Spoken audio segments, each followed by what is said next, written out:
ఆంధ్ర కుటుంబ సభ్యులందరికీ నమస్కారాలు.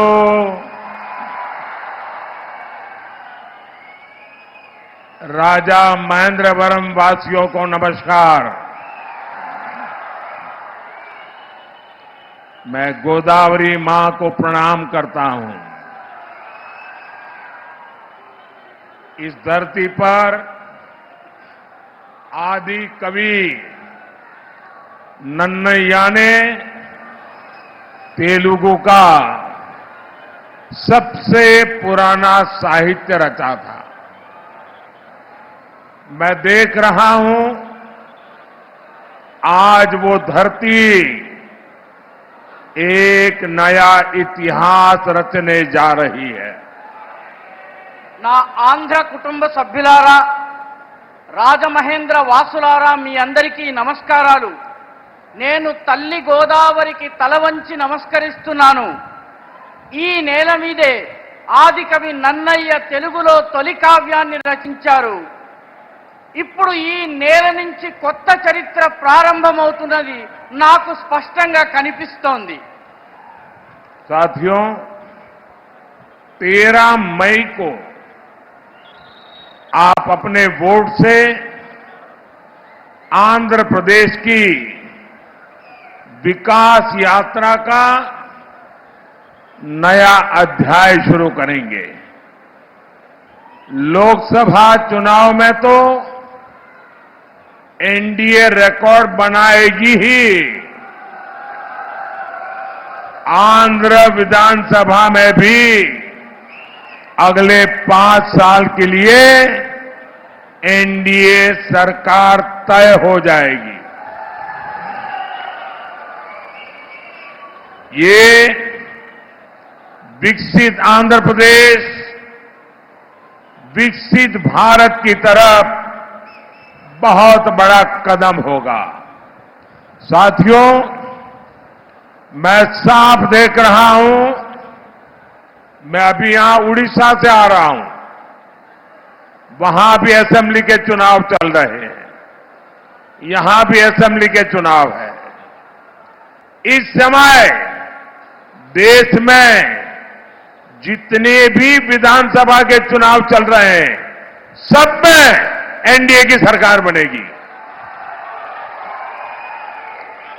మిత్రులారా, 13 మే 13వ తారీఖున మీ ఓటుతో ఆంధ్రప్రదేశ్లో ఒక అభివృద్ధి యాత్రలో ఒక కొత్త అధ్యాయాన్ని మీరు ప్రారంభించబోతున్నారు.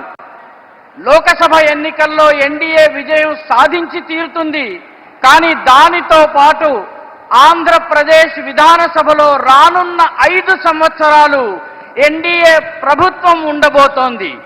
ఇది వికసిత ఆంధ్రప్రదేశ్, వికసిత భారతదేశంలో ఉన్నటువంటి ఒక పెద్ద అంతర్భాగంగా ఉండబోతోంది. మిత్రులారా, నాకు చాలా స్పష్టంగా కనిపిస్తోంది. నేను ఒడిశా నుంచి వచ్చాను. అక్కడ కూడా విధానసభ ఎన్నికలు జరుగుతున్నాయి.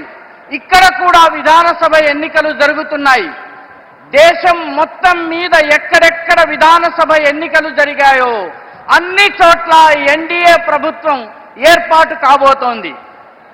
साथियों, इस चुनाव में एक और कांग्रेस पार्टी है और दूसरी ओर वाईएसआर कांग्रेस है.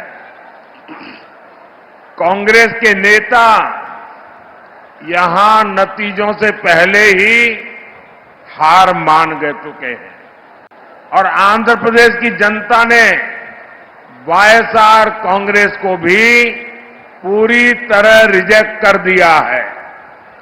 आंध्र प्रदेश में वाईएसआर कांग्रेस को पूरे 5 इयर्स का अवसर मिला. इन्होंने ये 5 इयर्स भी बर्बाद किए और आंध्र को भी विकास में पीछे कर दिया. మిత్రులారా, ఈ ఎన్నికల్లో 2 ప్రమాదాలున్నాయి. ఒకటి కాంగ్రెస్ పార్టీ, రెండవది వైఎస్ఆర్ కాంగ్రెస్. కాంగ్రెస్ నాయకులు ఎన్నికల ఫలితాలు వెలువడడానికి ముందే పరాజయాన్ని అంగీకరించారు. ఆంధ్రప్రదేశ్లో ఉన్నటువంటి ప్రజానీకము వైఎస్ఆర్ కాంగ్రెస్ ని కూడా పూర్తిగా తిరస్కరించింది. ఆంధ్రప్రదేశ్లో వైఎస్ఆర్ కాంగ్రెస్ ప్రభుత్వానికి 5 సంవత్సరాలు అవకాశం లభించింది. కానీ ఈ 5 సంవత్సరాలని వాళ్ళు పూర్తిగా వృధా చేశారు. అంతేకాకుండా ఆంధ్రప్రదేశ్ అభివృద్ధిని కూడా వెనక్కి వెళ్లేలా చేశారు. साथियों, जब चंद्रबाबू जी की सरकार थी तभी राज्य विकास के टॉप पर था, लेकिन वाईएसआर कांग्रेस ने यहां विकास की गाड़ी को पटरी से उतार दिया। जनता के हित में काम करने के बजाय इस सरकार ने तो उल्टा आंध्र प्रदेश को ही भारी कर्ज में डुबो दिया। इसलिए देश हो या प्रदेश, आज विकास का एक ही गारंटी है और वो गारंटी है एनडीए। మిత్రులారా, అవిభక్త ఆంధ్రప్రదేశ్ ఉన్నప్పుడు చంద్రబాబు నాయుడు గారి ప్రభుత్వం ఉండింది. ఆ ప్రభుత్వము అభివృద్ధిలో ఈ రాష్ట్రాన్ని అన్నిటికన్నా పైన టాప్ కి తీసుకువెళ్ళింది. కానీ రాష్ట్రం ఏర్పాటైన తరువాత వైఎస్ఆర్ కాంగ్రెస్ ఈ అభివృద్ధి రథం ఏదైతే ఉందో దాన్ని పట్టాలు తప్పించింది. ప్రజల హితం కోసం, మేలు కోసం పనిచేయడానికి బదులు ఈ ప్రభుత్వము ఆంధ్రప్రదేశ్ని భారీ అప్పుల ఊబిలో కూరుకుపోయేలా చేసింది.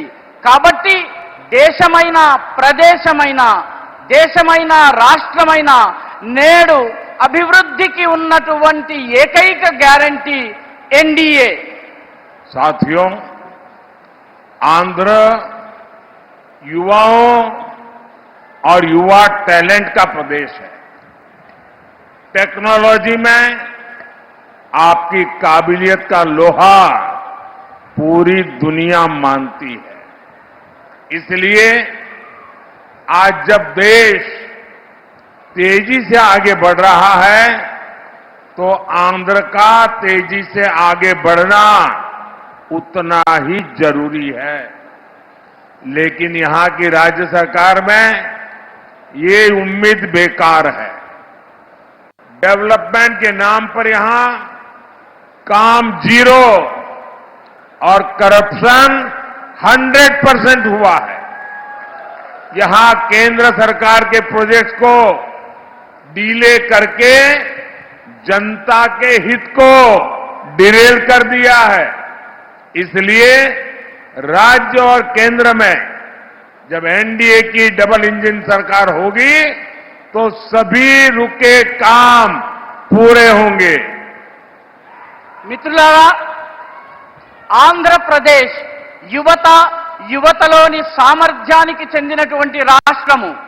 టెక్నాలజీలో, సాంకేతిక పరిజ్ఞానంలో, ఆ సామర్థ్యంలో ఆంధ్రప్రదేశ్ యువకుల శక్తిని యావత్ ప్రపంచం గుర్తించింది. అందుకే ఈ దేశము వేగవంతంగా అభివృద్ధి చెందాలన్నట్లయితే చెందుతున్నటువంటి సమయంలో ఆంధ్రప్రదేశ్ కూడా అంతే వేగవంతంగా అభివృద్ధి చెందడం చాలా అవసరం. కానీ ఇక్కడ ఉన్నటువంటి రాష్ట్ర ప్రభుత్వం నుంచి ఈ రకమైనటువంటి దాన్ని ఆశించటము పూర్తిగా వృధా. అభివృద్ధి పేరిట ఇక్కడ పనులు 0, కానీ కరప్షన్ మాత్రం 100%, 100% జరిగింది. కాబట్టి ఇక్కడ కేంద్ర ప్రభుత్వం యొక్క ప్రాజెక్టులను డీలే అంటే ఆలస్యం చేయడం జరిగింది. జనత యొక్క మేలు, జనత యొక్క బాగుని డీరైల్ అంటే పట్టాలు తప్పించడం జరిగింది. కాబట్టి రాష్ట్రంలో, కేంద్రంలో ఎన్డీఏ యొక్క డబుల్ ఇంజన్ ప్రభుత్వం ఉండాలి. అప్పుడు మాత్రమే ఆగిపోయిన పనులన్నీ మళ్ళీ ప్రారంభమవుతాయి. भाइयों बहनों, आपको कांग्रेस से भी उतना ही सावधान रहना है। आप याद करिए, 10 साल पहले कांग्रेस ने देश को कहां पहुंचा दिया था। जब कांग्रेस केंद्र सरकार में थी, भारत की चर्चा स्कैम के लिए होती थी। మిత్రులారా, సోదర సోదరీమణులారా, మీకు కాంగ్రెస్ విషయంలో కూడా అంతే జాగ్రత్తగా ఉండవలసిన అవసరం ఉంది. గుర్తుంచుకోండి, 10 సంవత్సరాల ముందు కాంగ్రెస్ ప్రభుత్వము దేశాన్ని ఏ అధోగతిలోకి తీసుకెళ్ళింది. అప్పుడు కాంగ్రెస్ కేంద్ర ప్రభుత్వంలో అధికారంలో ఉన్న సమయంలో భారతదేశంలో స్కాముల గురించి తప్ప మరొక దాని గురించి చర్చ లేదు. भाइयों और बहनों, ये कांग्रेस वाले, इंडी अलायंस वाले गुस्से में आए दिन ईडी ईडी चिल्लाते रहते हैं। आप जानते हैं ऐसा ये क्यों करते हैं? इसका जवाब आज पूरा देश टीवी पर देख रहा है। झारखंड में ईडी ने नोटों के पहाड़ खोदकर निकाले हैं। कांग्रेस के मंत्री के, निजी सचिव के, नौकर के पास से ये नोटों का पहाड़ निकला है। सोचिए, कांग्रेस वालों ने अपने नौकर के घर को काली कमाई का गोदाम बना रखा था। ये पहला मौका नहीं है। इससे पहले भी कांग्रेस के एक सांसद के पास से नोटों का इससे भी बड़ा पहाड़ मिला था। इतने नोट है कि मशीनें भी गिनते गिनते थक जाती हैं। साथियों, आज मैं देश के सामने एक और संयोग की बात करूंगा। आखिर ऐसा क्यों है कि जिनके पास से भी नोटों के ये पहाड़ मिलते हैं, वो कांग्रेस की फर्स्ट फैमिली के करीबी होते हैं? ऐसा क्यों होता है? कहीं ऐसा तो नहीं कि जो पैसे पकड़े जा रहे हैं वो कहीं सप्लाई होने के लिए रखे थे? कहीं ऐसा तो नहीं कि कांग्रेस की फर्स्ट फैमिली ने देश भर में ऐसे ही काली कमाई के गोदाम बना रखे हैं? देश ये कांग्रेस के शहजादे से जरूर जानना चाहता है। साथियों, मोदी जब इनकी काली कमाई पकड़ लेता है तो ये मोदी को गालियां पर गालियां देते हैं। लेकिन मोदी को गालियों की नहीं, गरीब की चिंता है। उस गरीब की जिसका पैसा इन भ्रष्टाचारियों ने लूटा है। इसलिए मोदी कानूनी सलाह ले रहा है। अभी तो ईडी ने ही सिर्फ 1.25 लाख करोड़ रुपए की संपत्ति अटैच की है। अगर पूरा मिलाकर देखेंगे तो कई लाख करोड़ रुपए जब्त हुए हैं।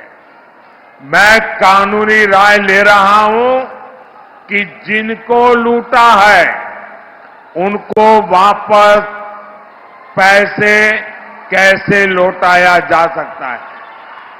पहले भी मोदी ऐसे ही 17,000 करोड़ रुपए उसके हकदारों को लौटा चुका है। किसी गरीब का हक नहीं मारा जाएगा, ये मोदी की गारंटी है। సోదర సోదరీమణులారా, ఈ కాంగ్రెస్ నాయకులు, అదేవిధంగా ఇండి అలయన్స్ నాయకులు ప్రతిరోజు కోపంతో ఈడీ పైన ఎందుకు ఈడీ ఈడీ అని అరుస్తూ ఉంటారు. మీకు తెలుసా ఇలా ఎందుకు జరుగుతుందో? ఎందుకంటే దీని జవాబు ఈరోజు మొత్తం దేశము టీవీలో చూస్తోంది. ఏం జరిగింది? జార్ఖండ్లో ఈడీ ఒక డబ్బుల కొండని, నోట్ల కొండని తవ్వి వెలికి తీసింది. కాంగ్రెస్ యొక్క మంత్రి యొక్క సెక్రటరీ గారి ఇంట్లో పనిచేసే నౌకరి ఇంట్లో డబ్బుల కొండ లభించింది. ఒక్కసారి ఆలోచించండి.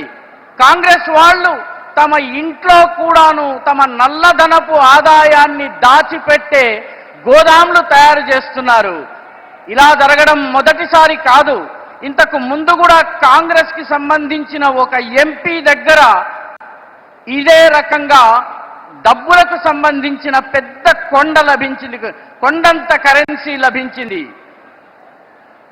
ఎంత డబ్బు లభించిందంటే నోట్ల మెషిన్తో లెక్కించినా కూడాను ఆ నోట్ల మెషిన్లు పనిచేయనటువంటి పరిస్థితి, అవి అలిసిపోయినటువంటి పరిస్థితి.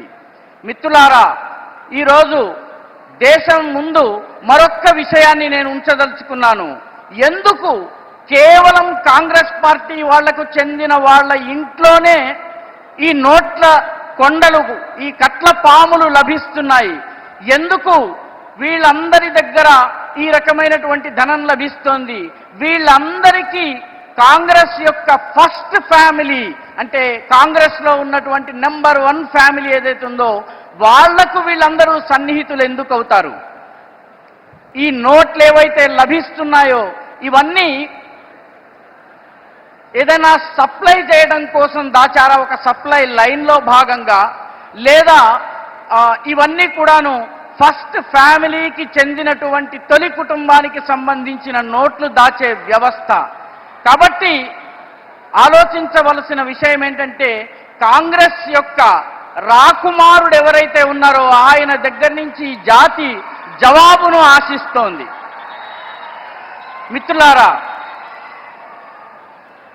దేశంలో మోదీ ఇటువంటి నల్ల ఆదాయం ఏదైతే ఉందో దీనిని పట్టుకోగానే వీళ్ళందరూ కూడాను మోదీని తిట్టుతూ ఉంటారు, విమర్శిస్తూ ఉంటారు, శాపనార్థాలు పెడుతూ ఉంటారు. కాబట్టి లేకిన్ మోదీ తిట్లతో భయపడేటటువంటి వ్యక్తి కాదు. ఆయన పేదల గురించి పనిచేసేటటువంటి వ్యక్తి. అందుకే మోదీ ఒక కొత్త చట్టాన్ని తీసుకొచ్చేందుకు న్యాయ నిపుణులతో చర్చిస్తున్నారు. ఈడీ కేవలము 1,25 కోట్ల రూపాయల సంపదను మాత్రమే అటాచ్ చేసింది. కానీ ఇవన్నీ కలుపుకుంటే లక్షలాది కోట్ల రూపాయలు ఉన్నాయి. కాబట్టి న్యాయ నిపుణుల సలహా తీసుకుని తద్వారా ఎవరైతే దోచుకున్నారో వారి దగ్గర నుంచి డబ్బులు ఎలా తిరిగి తీసుకుని రావాలి అన్నది నేను ఆలోచన చేస్తున్నాను. గతంలో కూడా తీసుకొచ్చిన తరువాత పేదలకు ఎలా ఇవ్వవచ్చును? గతంలో కూడా మోదీ 17,000 కోట్ల రూపాయలను నిజమైన హక్కుదారులకు పంపించారు. గరీబ్ పేదలకు చెందినటువంటి వాళ్ళ హక్కు ఏదైతే ఉందో దాన్ని ఎవరూ లాక్కోవడానికి వీల్లేదు. ఇది నరేంద్ర మోదీ యొక్క గ్యారంటీ. आज Bharat reform, perform and transform के मंत्र पर चलते हुए तेज गति से विकास कर रहा है। आपके एक सही वोट ने समस्याओं को संभावनाओं में बदल दिया है। आज पूरी दुनिया भारत को लेकर पॉजिटिव है। ऐसे में आंध्र प्रदेश के लोगों को भी कांग्रेस और वाईएसआर कांग्रेस की नेगेटिविटी से दूर रहना है, बीजेपी एनडीए के साथ जुड़ना है। నేడు భారతదేశము రిఫార్మ్ అంటే సంస్కరించుకోవాలి, పర్ఫార్మ్ అంటే పనితీరును మెరుగుపరుచుకోవాలి, ట్రాన్స్ఫార్మ్ అంటే తనను తాను మార్పు చెందుకోవాలన్నటువంటి రిఫార్మ్, పర్ఫార్మ్, ట్రాన్స్ఫార్మ్ అనేటటువంటి మంత్రాన్ని పఠిస్తూ చాలా తీవ్రమైనటువంటి గతితో అభివృద్ధి చెందుతోంది. మీరు వేసేటటువంటి సరైన ఓటు వల్ల సమస్యలను అవకాశాలుగా మార్చుకోవచ్చు. నేడు పూర్తి మొత్తము భారతదేశం గురించి యావత్ ప్రపంచము పాజిటివ్గా ఆలోచిస్తోంది. అలాంటి పరిస్థితిలో ఆంధ్రప్రదేశ్లో ఉన్నటువంటి ఈ కాంగ్రెస్, వైఎస్ఆర్ కాంగ్రెస్ యొక్క నెగటివిటీని కూడా దూరం చేయాల్సిన అవసరం ఉంది, తొలగించాల్సిన అవసరం ఉంది. భారతీయ జనతా పార్టీ ఎన్డీఏలతో కలిసి జతకట్టి రావలసినటువంటి అవసరం ఉంది. साथियों, ये लोग शराबबंदी का वादा करके सरकार में आए थे, लेकिन आज राज्य सरकार ही शराब की डीलिंग और भ्रष्टाचार करने में लगी है। यहां शराब का बड़ा सिंडिकेट चल रहा है और कहने वाले कहते हैं कि आज आंध्र सरकार सैंड माफिया और शराब माफिया ही चला रहे हैं। वाईएसआर कांग्रेस सरकार में भ्रष्टाचार फुल स्पीड में है, लेकिन विकास कार्यों पर ब्रेक लगा हुआ है। మిత్రులారా, ఈ ప్రభుత్వం మద్యపాన నిషేధాన్ని అమలు చేస్తామని చెప్పి అధికారంలోకి వచ్చింది.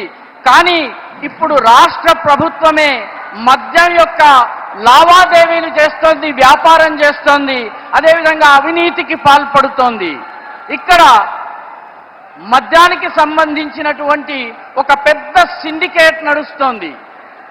చెప్పే కొందరి కథనం ప్రకారము నేడు ఆంధ్రప్రదేశ్ ప్రభుత్వంలో మద్యం మాఫియా, ఇసుక మాఫియాల రాజ్యమే నడుస్తోంది. వైఎస్ఆర్ కాంగ్రెస్ ప్రభుత్వము ఈ ప్రభుత్వంలో అవినీతి ఫుల్ స్పీడ్లో ఉంది, కానీ అభివృద్ధికి బ్రేక్ పడింది. साथियों, आपको याद होगा वाईएसआर कांग्रेस ने आंध्र प्रदेश में 3 राजधानी बनाने की बात कही थी, लेकिन इतने वर्षों में ये एक राजधानी भी नहीं बना पाए।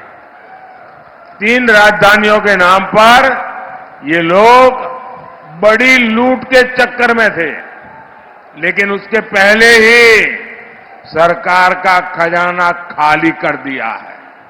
ये लोग सिर्फ करप्शन मैनेज कर सकते हैं, फाइनेंशियल मैनेजमेंट वाईएसआर कांग्रेस के बस की बात नहीं है। మిత్రులారా, మీకు గుర్తుండే ఉంటుంది, వైఎస్ఆర్ కాంగ్రెస్ ప్రభుత్వము ఆంధ్రప్రదేశ్లో 3 రాజధానులను ఇస్తామని చెప్పింది. కానీ ఇన్నేళ్లలో ఒక్క రాజధానిని కూడా ఇవ్వలేకపోయింది. 3 రాజధానుల పేరిట చాలా భారీ ఎత్తున లూటీ చేయాలన్నటువంటి ప్రయత్నంలో ఉండింది. కానీ అంతలోపలే ఈ ప్రభుత్వం యొక్క ఖజానా పూర్తిగా ఖాళీ అయిపోయింది. వీళ్ళు కేవలము అవినీతిని మాత్రమే మేనేజ్ చేయగలరు, కరప్షన్ని మాత్రమే మేనేజ్ చేయగలరు. ఫైనాన్షియల్ మేనేజ్మెంట్, ఆర్థిక వ్యవహారాల నిర్వహణ ఈ వైఎస్ఆర్ కాంగ్రెస్ కి అలవాటే లేదు, చేయలేదు. जब जनता की सेवा का इरादा ना हो तो नतीजे भी नहीं मिलते। पोलावरम परियोजना को ठप करके इन्होंने आंध्र प्रदेश की लाइफलाइन पर भी ब्रेक लगा दिया। केंद्र सरकार इस प्रोजेक्ट के लिए 15,000 करोड़ रुपए दे चुकी है, लेकिन वाईएसआर कांग्रेस सरकार से इसे आगे नहीं बढ़ने देना चाहती। आज आंध्र प्रदेश का किसान सिंचाई के लिए परेशान है, किसानों को पैडी का सही रेट भी नहीं मिल रहा है। मैं आपको विश्वास दिलाता हूं, 4 जून के बाद आंध्र प्रदेश में एनडीए सरकार ऐसी सभी समस्याओं को दूर करेगी। మిత్రులారా, ప్రజలకు సేవ చేయాలన్నటువంటి కోరిక లేనటువంటి ప్రభుత్వం ఉంటే ఇలాంటి దుష్ఫలితాలే వస్తాయి. పోలవరం ప్రాజెక్టుని పూర్తిగా నిలిపివేసి ఆంధ్రప్రదేశ్ యొక్క జీవనాడిని బ్రేక్ వేసి ఆపివేయడం జరిగింది. కేంద్ర ప్రభుత్వం ఈ ప్రాజెక్టు కోసము 15,000 కోట్ల రూపాయలు ఇచ్చింది. కానీ వైఎస్ఆర్ ప్రభుత్వము దీనిని ముందుకు తీసుకువెళ్ళదలుచుకోలేదు. నేడు ఆంధ్రప్రదేశ్లోని రైతులు నీటిపారుదల కోసం, సాగునీరు కోసం ఇబ్బందుల పాలవుతున్నారు. రైతులకు వరి ధాన్యం యొక్క సరైనటువంటి ధర కూడా లభించటం లేదు. నేను మీకు నమ్మకం ఇస్తున్నాను, భరోసా ఇస్తున్నాను, విశ్వాసాన్ని ఇస్తున్నాను. 4 జూన్ 4 తరువాత ఆంధ్రప్రదేశ్లో ఎన్డీఏ ప్రభుత్వము ఇటువంటి సమస్యలన్నిటినీ దూరం చేస్తుంది. साथियों, एनडीए के लिए विकसित आंध्र प्रदेश विकसित भारत के विजन का हिस्सा है. इसलिए पिछले 10 वर्षों में हमने आंध्र प्रदेश में तेजी से विकास किया है. आज अमरावती विजयवाड़ा सड़क परियोजना पर तेजी से काम जारी है. आंध्र प्रदेश को हैदराबाद से जोड़ने वाली सड़क बनाई जा रही है. दिल्ली मुंबई इंडस्ट्रियल कॉरिडोर की तरह यहां भी विशाखापट्टनम चेन्नई इंडस्ट्रियल कॉरिडोर में कई प्रोजेक्ट पर काम चल रहा है. మిత్రులారా, ఎన్డీఏ ప్రభుత్వము, ఎన్డీఏ దృష్టిలో వికసిత ఆంధ్రప్రదేశ్, వికసిత భారత్ అనేటటువంటి స్వప్నంలో అంతర్భాగము. అందుకే గత 10 సంవత్సరాల్లో ఆంధ్రప్రదేశ్లో చాలా వేగవంతంగా అభివృద్ధిని తీసుకొచ్చే పనిని చేశాము. నేడు అమరావతి విజయవాడ రోడ్డు ప్రాజెక్టును చాలా వేగంగా పనిచేస్తూ ముందుకు తీసుకెళ్తున్నాము. ఆంధ్రప్రదేశ్ నుంచి హైదరాబాద్ని కనెక్ట్ చేసేటటువంటి, జోడించేటటువంటి దారులను నిర్మాణం చేస్తున్నాము. ఢిల్లీ ముంబై ఇండస్ట్రియల్ కారిడార్ లాగానే విశాఖపట్నం చెన్నై ఇండస్ట్రియల్ కారిడార్ అనేటటువంటి దానికి సంబంధించిన అనేక ప్రాజెక్టులపైన నేడు పని కొనసాగుతోంది. साथियों, चेन्नई से कोलकाता हाईवे हो, राजमुंद्री एयरपोर्ट हो, विशाखापट्टनम में ना साउथ कोस्ट रेलवे जोन हो, विकास के प्रोजेक्ट इस क्षेत्र की तस्वीर बदलेंगे. यहां नेशनल हाईवे का काम पूरा होने से फिशिंग हार्बर और काकीनाडा पोर्ट तक कनेक्टिविटी आसान हो जाएगी. इससे सी फूड का कारोबार बढ़ेगा और मछुआरों को फायदा होगा. మిత్రులారా, చెన్నై నుంచి కలకత్తా హైవే కావచ్చు, రాజమహేంద్రి ఎయిర్పోర్ట్ కావచ్చు, విశాఖపట్నంలో కొత్త సౌత్ కోస్ట్ రైల్వే జోన్ కావచ్చు, అభివృద్ధికి సంబంధించిన ఈ ప్రాజెక్టులన్నీ ఆంధ్రప్రదేశ్ ఈ ప్రాంతం యొక్క స్వరూపాన్ని పూర్తిగా మార్చేస్తాయి. ఇక్కడ నేషనల్ హైవే పని పూర్తయితే ఫిషింగ్ హార్బర్, కాకినాడ పోర్ట్ వరకు కనెక్టివిటీ వస్తుంది. సులభతరంగా ప్రజలు తమ సరుకును తీసుకువెళ్ళగలరు. దీని ద్వారా ఈ సీ ఫుడ్ ఏదైతే ఉందో దానికి సంబంధించిన వ్యాపారం